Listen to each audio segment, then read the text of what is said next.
Myself being an animal lover, it's a pleasure to introduce you to a man who has dedicated his life to campaign for animal welfare. Today on M&S Inspire, we have Manoj Gautam, who works for the animals and protecting the environment. He's now the Executive Director of Goodall Institute of Nepal and the President of Animal Welfare Network that works specially for the animals in the wild. We talked to Manoj Gautam about how he got into loving animals so much and how he has reached so far in protecting them in a world where humans barely show concern for each other.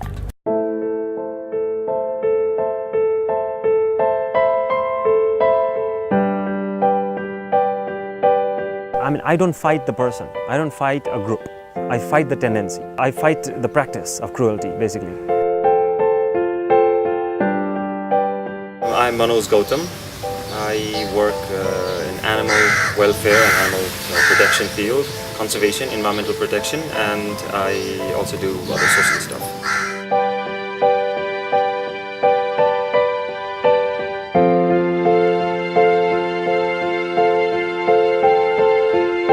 I don't think I'm any razzle-dazzle big person, but I represent some ideas. That's what I feel is special about me, which is not unique about me though. The kind of philosophy I hold and the kind of work I do, I believe, it means something to humanity. And I'm just a typical Nepalese dude, basically, who have had some exposure, some luck, a lot of hard work, I would say.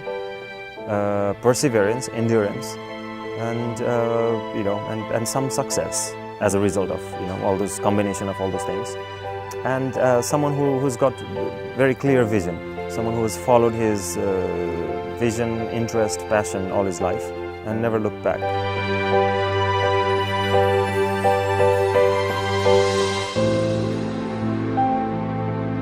So one day what happened is a couple of villagers who went out to the forest trying to collect some fodder for the animals. They found a leopard cub. They brought it along with them, dumped it at the police station after 2 days or so because they didn't know what to do with it. Now it had become a burden. And the police didn't know what to do with it either. So for 4 days that poor little thing didn't have anything to eat or drink. Finally the department called me and because we were already running a rehab center for reptiles only because it's fairly easy. You don't need, for snakes, confiscated from snake charmers, it doesn't need much space because they're reptiles. So based on that, the department called us and asked if we could help. My plan was to set it free out in the wild later. So we started putting it in isolation. We used to wear mother leopard suit. Every time we entered its enclosure to clean and feed it. I had him for 22 months. And now he's a handsome, gorgeous lad. Spends his days in Sahid Park in Hetauda, where there's a mini zoo kind of thing, which is not the ideal place for him to be, but better than where he could have been. I try to visit him twice a year. It's been quite a while since I last visited him. I try to take some things that he used to like when he was a young boy. He still recognizes me. Every time I go there, I end up crying because it just reminds me of my failure, and I always ask for forgiveness, telling him that that's not the thing I wanted for him, but that was all I could do in the given circumstance. Also, it has shaped my way of working, which is more inspiring others to do things, and advocacy, basically campaigning, which has the tendency to deal in a mass scale rather than just getting caught up with few 10 or 15 animals.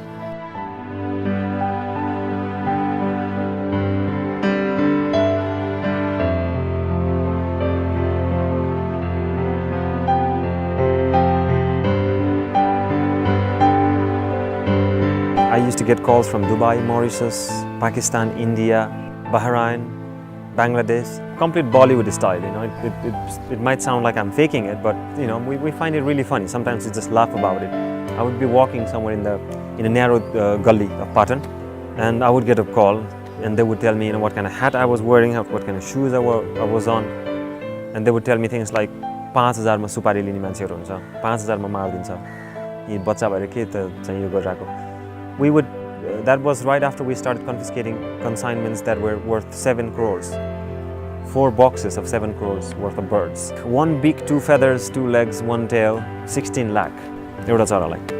So that's how intense, those things were that we're dealing against, that we're fighting against. And then I changed my behavior. I used to be a lot more aggressive, hot-headed, bam, bam, bam, chop, chop, chop kind of. Now I see, I fragment, like what's the political side of it, what's the economic side of it, what's the benefit to the perpetrators, what's the real impact, what will it cost me, what are the other things that I could do within that time and with that resource, what's the likelihood of success and not.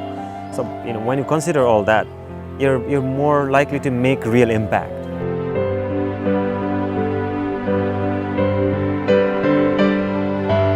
I have led campaigns on very interesting and complicated issues like Godimai, say for example, animal sacrifice. Personally, I do believe that people have their fundamental rights to choose, how they want to entertain their religious being. But at the same time, what I see is no animals should be harmed, or no cruelty should be inflicted on any living being. But the real thing, how do I take this message across to the people who are actually practicing animal sacrifice, is what determines what kind of response I am to get. I don't fight the person, I don't fight a group, I fight the tendency, I fight the practice of cruelty. I have nothing to do with individuals. I don't have any issues or problems with individuals. They are my brothers, I am their brother if they take it that way. So this is not a personal fight. More precisely, this is the fight against the cruelty inflicted on animals. And if that is the only angle that you take, then people understand. There is a social stigma, like, oh, he's, they're extreme, they talk about this, they talk about that. This is what creates the social stigma, because you talk extreme and you have to be flexible. You have to be wise enough to frame certain things. You don't want to hurt anyone. That's the whole point of being an animal activist.